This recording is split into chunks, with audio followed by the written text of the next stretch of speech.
The desire to protect the copyright of composers, authors, and publishers must be seen within the broader context of the cultural and creative industries.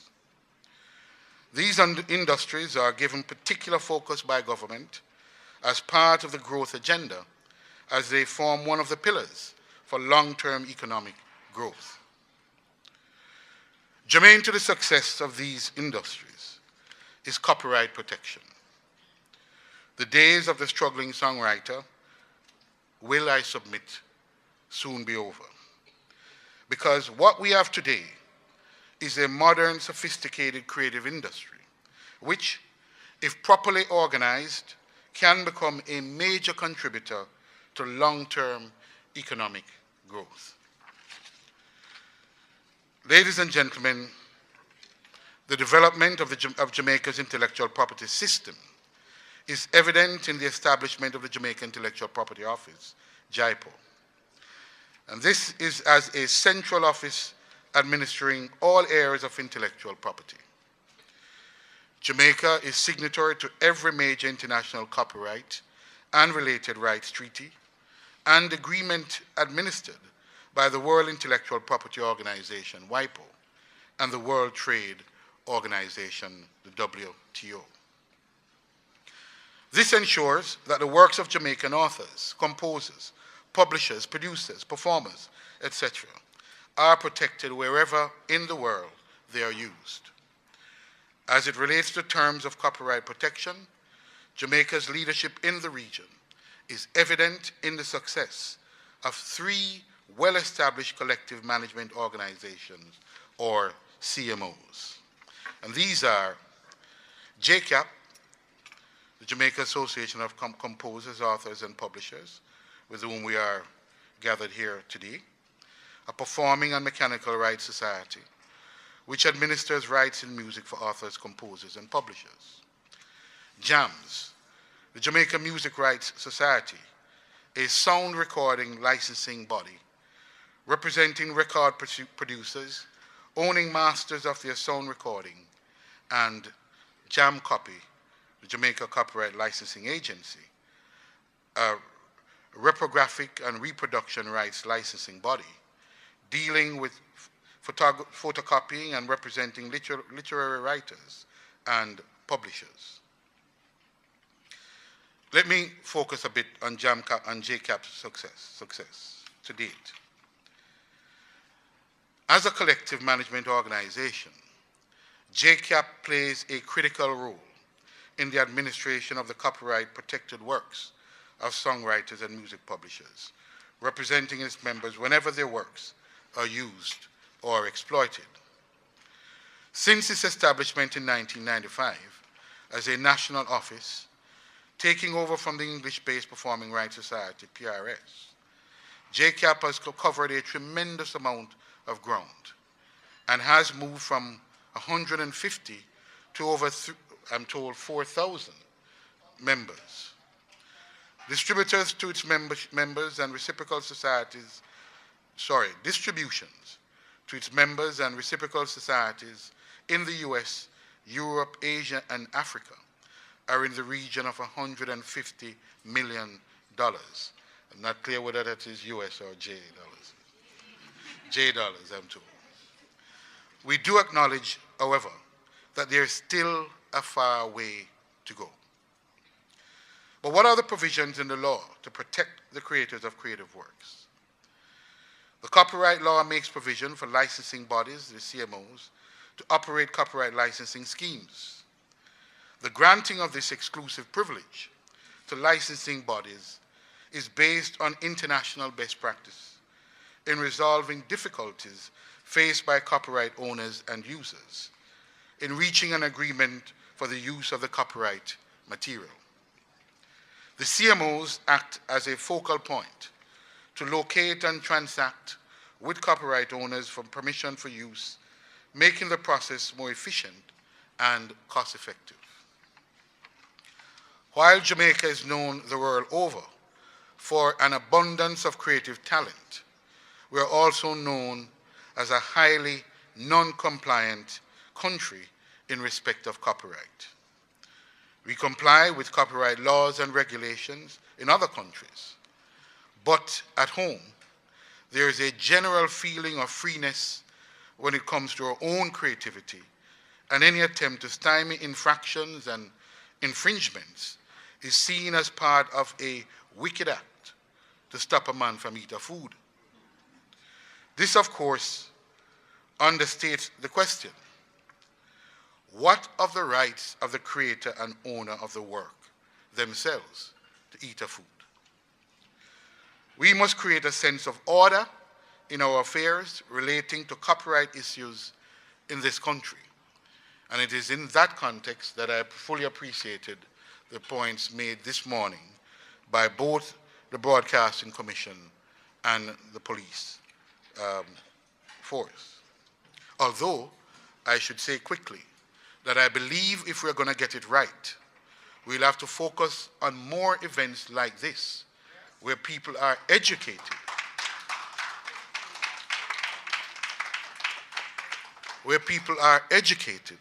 so that they might begin to understand the context in which their own actions are to be judged. And I think, enforcement officer, I'd like to see us doing more of these educational for a period before the prosecution starts. But perhaps we have to do both, because we in Jamaica don't think we're serious unless you start to do something to someone.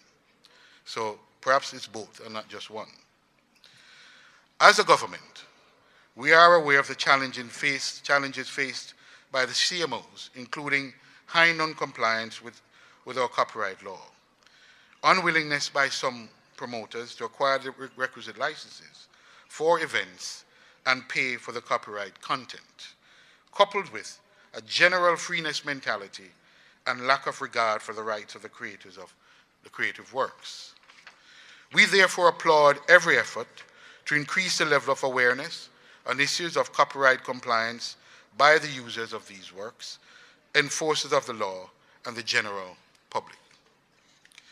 We are moving towards strengthening the Copyright Act and amendments, because these amendments will be reviewed by the Legislation Committee in very short order.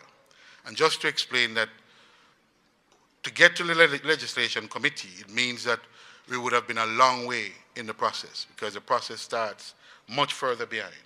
When it gets to the Legislation Committee, it is one step from being tabled in Parliament.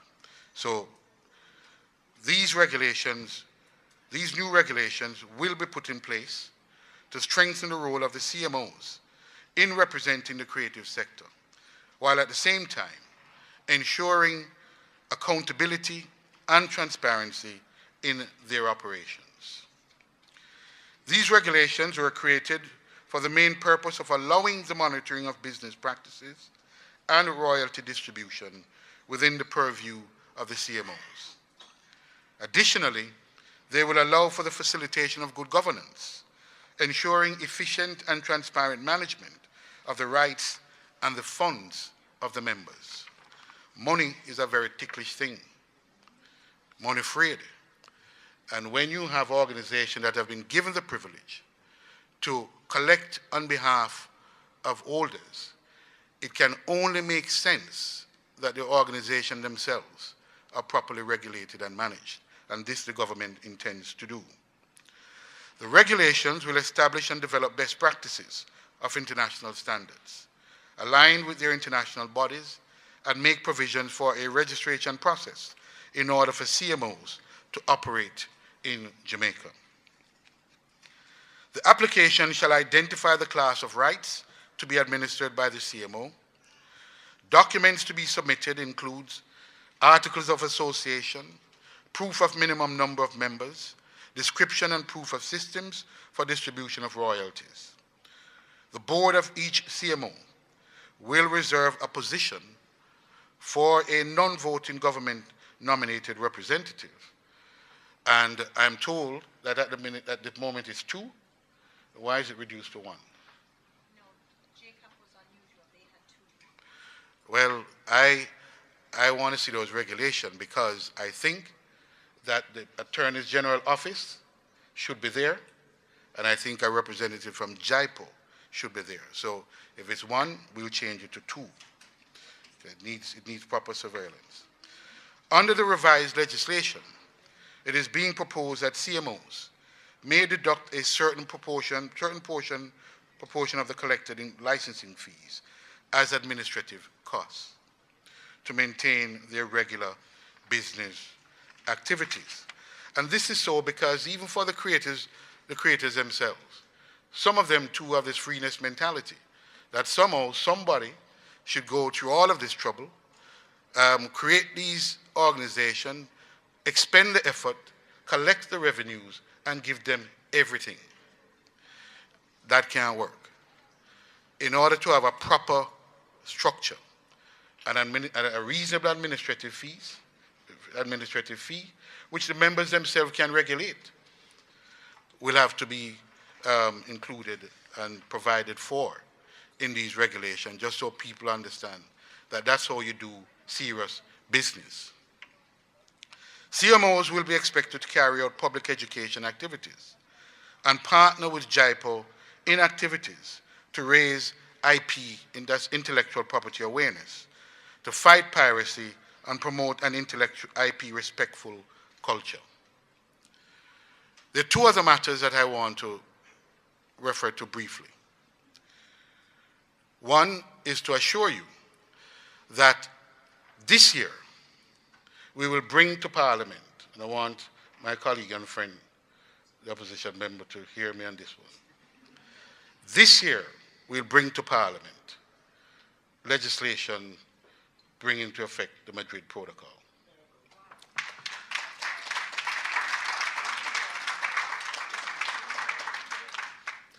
The Madrid Protocol will give worldwide protection to intellectual property rights by the filing of, in one place, namely, I hope, JIPO, and that will give effect globally.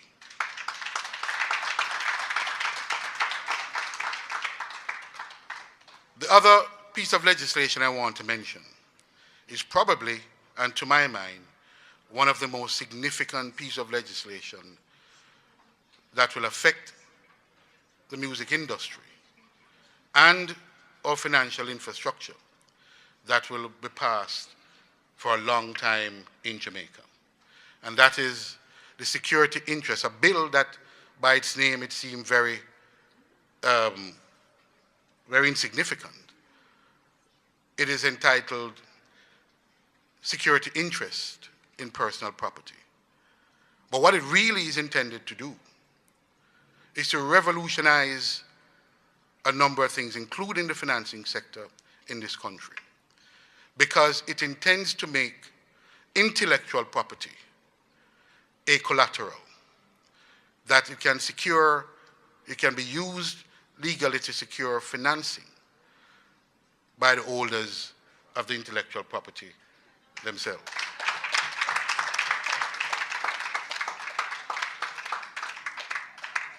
This is a bill that is now before Parliament, and I intend to move it as quickly as Parliament reopens.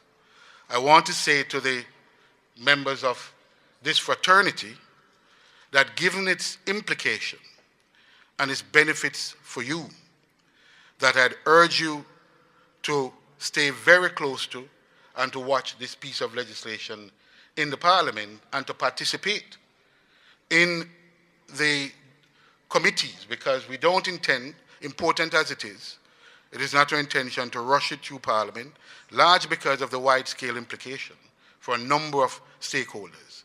But we're going to have hearings on it, hopefully, Babsy, very short hearings, but very importantly, these forums will be held so that the views of this sector, this fraternity, can be heard on a bill of this nature that will affect them for all times.